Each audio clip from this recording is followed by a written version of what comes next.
Hello hello my dear friends. मैं रेखा कथूरिया आज आपके सामने कुंडली कैसे देखें पार्ट 4 लेकर उपस्थित हुई हूँ। इससे पहले मैंने पार्ट 3 तक बना दिए हैं, जिसमें मैंने आपको राशि, उनके स्वामी के बारे में जानकारी दी है, 12 भावों के बारे में जानकारी दी है, ग्रह 9 होते हैं उसके बारे में जानकारी दी है, भाव 12 होते हैं, राशियां 12 होती हैं, 27 नक्षत्र होते हैं उनके बारे में बता चुकी हूँ। शुभ और अशुभ ग्रहों के बारे में भी आपको मैंने जानकारी दे दी है। देवगण में कौन कौन से ग्रह आते हैं और देवतागण में कौन कौन से ग्रह आते हैं वो भी मैं बता चुकी हूँ। ग्रहों की डिग्रियों के बारे में भी आपको जानकारी दे दी है। आज मैं आपको राशि, उनके स्वामी और उनके तत्वों के बारे में जानकारी देने जा रही हूँ। जैसा कि आपको विदित है कि राशियाँ 12 होती हैं, आपके सामने ये इंगित है। मेष राशि, उसका स्वामी मंगल, वृष राशि का स्वामी शुक्र, मिथुन राशि का स्वामी बुध, कर्क राशि का स्वामी चंद्रमा, सिंह राशि उसका स्वामी सूर्य, कन्या राशि का स्वामी बुध, तुला राशि का स्वामी शुक्र, वृश्चिक राशि का स्वामी मंगल, धनु राशि का स्वामी गुरु, मकर राशि का स्वामी शनि और कुंभ राशि का स्वामी शनि, मीन राशि का स्वामी गुरु। 12 राशियां उनके स्वामियों के बारे में बता दिया। अब मैं इनके तत्वों के बारे में बताने जा रही हूँ। मेष राशि, स्वामी मंगल, अग्नि तत्व। मंगल हमेशा अग्रेसिव प्लैनेट होता है, गुस्सा इसमें बहुत ही, और उसमें साहस भी बहुत होता है, तो ये अग्नि तत्व। दूसरा है वृष राशि, शुक्र स्वामी उसका, ये है पृथ्वी तत्व। मिथुन, थर्ड है मिथुन राशि, बुध इसका स्वामी है, ये वायु तत्व। कर्क राशि, उसका स्वामी चंद्रमा, ये है जल तत्व। सिंह राशि, इसका स्वामी सूर्य, ये फिर अग्नि तत्व। कन्या राशि, उसका स्वामी बुध, ये पृथ्वी तत्व। तुला राशि, उसका स्वामी शुक्र, ये वायु तत्व। वृश्चिक राशि, उसका स्वामी मंगल, ये जल तत्व। धनु राशि, इसका स्वामी गुरु, ये अग्नि तत्व। मकर राशि, उसका स्वामी शनि, ये पृथ्वी तत्व।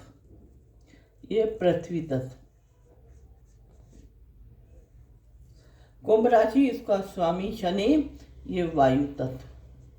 मीन राशि, उसका स्वामी गुरु, ये जल तत्व। अब आपको समझ में आ गया होगा कि जो तत्व है ये 4 भागों में डिवाइड है: अग्नि तत्व, पृथ्वी तत्व, वायु तत्व और जल तत्व। अग्नि तत्व, पृथ्वी तत्व, वायु तत्व और जल तत्व। अगर हम इसको देखें, अग्नि तत्व में कौन कौन सी राशि आती है एक बार नोट कर लो। अग्नि तत्व में आती है मेष राशि, पहली राशि। दूसरी कौन सी राशि है? 5 नंबर की राशि। और तीसरी कौन सी आती है? धनु राशि 9। ये 3 राशियां हैं अग्नि तत्व। अग्नि तत्व जिनके अंदर गुस्सा बहुत होता है, जोश बहुत होता है, और ये अग्रेसिव राशियां भी मानी जाती हैं, ठीक है ना। अग्नि तत्व में आ गई 1, 5, 9। अब जो दूसरी है पृथ्वी तत्व में कौन कौन सी राशि आती है वो भी नोट कर लो, ठीक है ना। पृथ्वी तत्व में आती है पृथ्वी तत्व में आती है 2। अब यहाँ से देखो 2 पृथ्वी तत्व में 6 नंबर की राशि आती है, और तीसरी राशि कौन सी आती है पृथ्वी तत्व में? 10 नंबर, ठीक है। अब आपके पास पृथ्वी तत्व की 3 राशियां आ गई, अग्नि तत्व की भी 3 राशियां आ गई। बाकी जो 6 राशियां हैं पृथ्वी तत्व के पास वायु तत्व, ठीक है ना। वायु तत्व में आएगी 3, 7 और 11। ये 3, 7 और 11 ये वायु तत्व में आएंगी। और आगे आ गया जल तत्व की राशि में, ये वायु तत्व, ये पृथ्वी तत्व और ये अग्नि तत्व, ठीक है ना। अब आ गया जल तत्व। जल तत्व में आती हैं 4, 8 और 12, ये 3 राशियां। अब आप देखो जो अग्नि तत्व की राशियां होती हैं 1, 5 और 9, मंगल, सिंह और धनु राशि, है ना। तो इनके अंदर गुस्सा बहुत होता है, इनका स्वभाव पराक्रम भी बहुत होता है और ईगो भी बहुत होता है, ठीक है ना।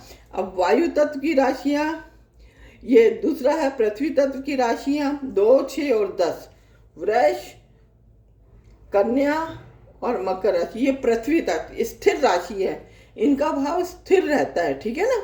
ये स्थिर राशियां हैं, ये पृथ्वी तत्व की राशियां हैं।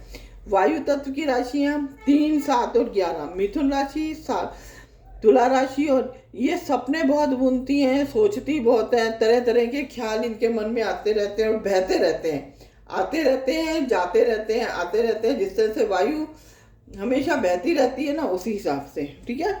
और जल तत्व की राशि में 4, 8, 12, कर्क राशि, वृश्चिक राशि और मीन राशि। जल तत्व ये बहुत ही इमोशनल राशि होती है, इसके अंदर संवेदना बहुत होती है, किसी को देखकर, किसी के सुख को देखकर, किसी के दुख को रोककर बहुत जल्दी परेशान भी हो जाते हैं, ठीक है ना।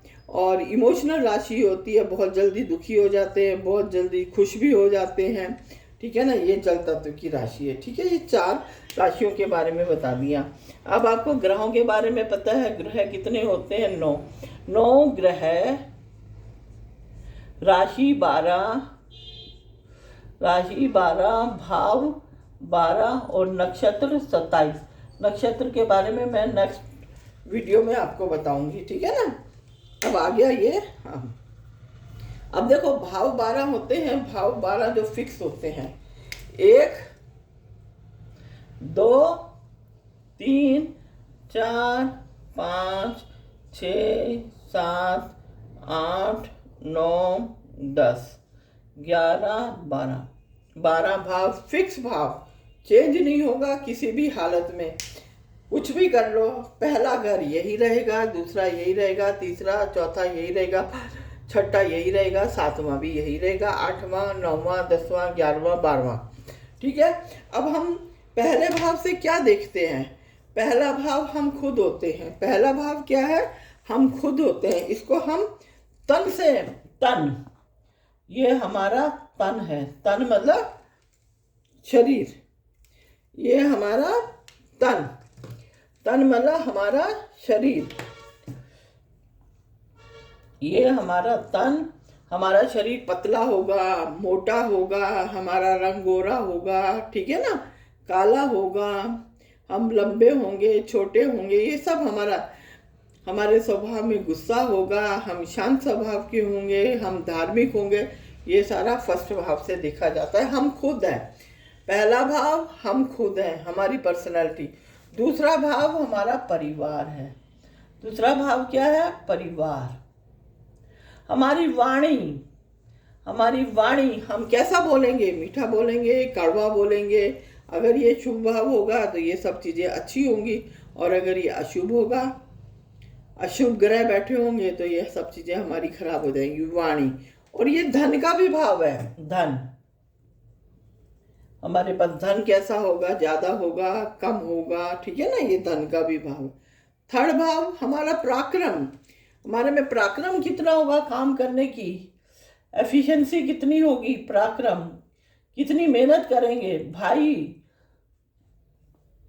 बहन, छोटे भाई बहन, सुख, माता का सुख, वाहन का सुख, घर का सुख, ये सब हम इसी चीज से देखेंगे। 5वां भाव संतान, हमारे कितने बच्चे होंगे, बच्चे हमारा ध्यान रखेंगे कि नहीं रखेंगे। एजुकेशन, प्रेम, हमारे लव अफेयर्स, हम इसी से देखते हैं। 6ठा भाव रोग, ऋण, शत्रु, हमारे शत्रु होंगे, उससे हम विजय प्राप्त करेंगे कि नहीं करेंगे, या हमारे को नुकसान होगा हमारे शत्रुओं से, ये सब हम इसी बात से पता करेंगे। 7th हाउस बहुत ही इंपॉर्टेंट भाव।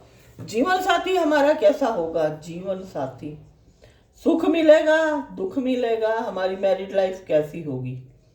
व्यापार हम इसी भाव से देखेंगे, है ना? आपको समझ में आ गया होगा। 8th भाव, मृत्यु, हमारी मृत्यु कैसे होगी? रोग, असाध्य रोग, जो लंबे लंबे रोग होते हैं जिनका जो खत्म नहीं होते हैं, वो इसी भाव से देखे जाते हैं, रोग, ठीक है ना? और ये हमारे गुप्त धन का भी है। 9th हाउस, धर्म, पिता, भाग्य, हमारा भाग्य कैसा होगा? वैसे मेन जो है 9th हाउस हमारे भाग्य का होता है, भाग्य से ही हमारे को जो कुछ मिलना होता है वो भाग्य से ही मिलता है। 10th हाउस, कर्म, हमारा कर्म कैसा होगा? कर्म से हम नौकरी करेंगे, बिजनेस करेंगे, और नौकरी करेंगे तो कौन सी करेंगे? इंजीनियरिंग करेंगे, कंप्यूटर साइंस करेंगे, डॉक्टर बनेंगे, वो सब हम इससे देखते हैं।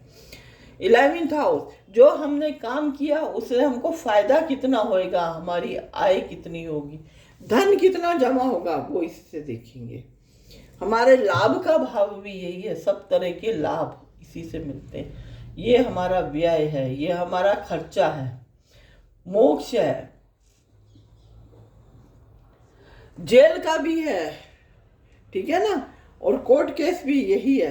तो आज हमने भावों के बारे में देखा कि ये 12 कुंडली के जो भाव हैं, इससे हम क्या क्या देखते हैं, ठीक है ना? इनके बारे में जानकारी हमारे को मिल गई है। अब नेक्स्ट वीडियो में हम ये देखेंगे कि अपनी कुंडली को हमारे को कैसे देखना है। जिस समय पे हमारा जन्म होता है उस समय पे, मान लीजिए आपका जन्म जब आप पैदा हुए तो उस समय वृश्चिक राशि थी। अब वृश्चिक राशि थी उस समय, उदित कौन सी हो रही थी? वृश्चिक राशि। अब यहाँ पे वृश्चिक राशि देखो, वृश्चिक राशि मंगल की राशि, 8 नंबर।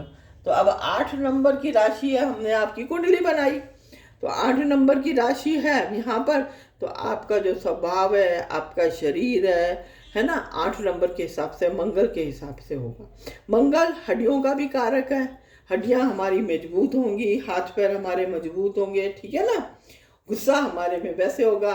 फिर यहाँ पे 8 नंबर, 9, 10, 11, 12, 1, 2, 3, 4, 5, 6, 7, इस तरह से हमारी कुंडली बन जाएंगी। उसके बारे में हम अब नेक्स्ट वीडियो में देखेंगे। और एक चीज और मैंने बताई थी पिछले वीडियो में, पार्ट 3 में बताई थी कि हमारी राशि कौन सी होती है।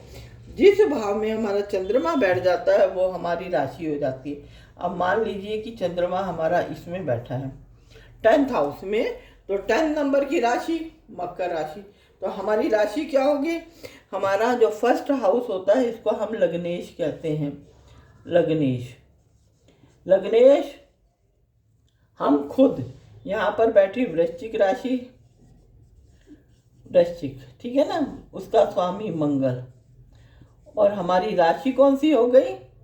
राशि हो गई मकर।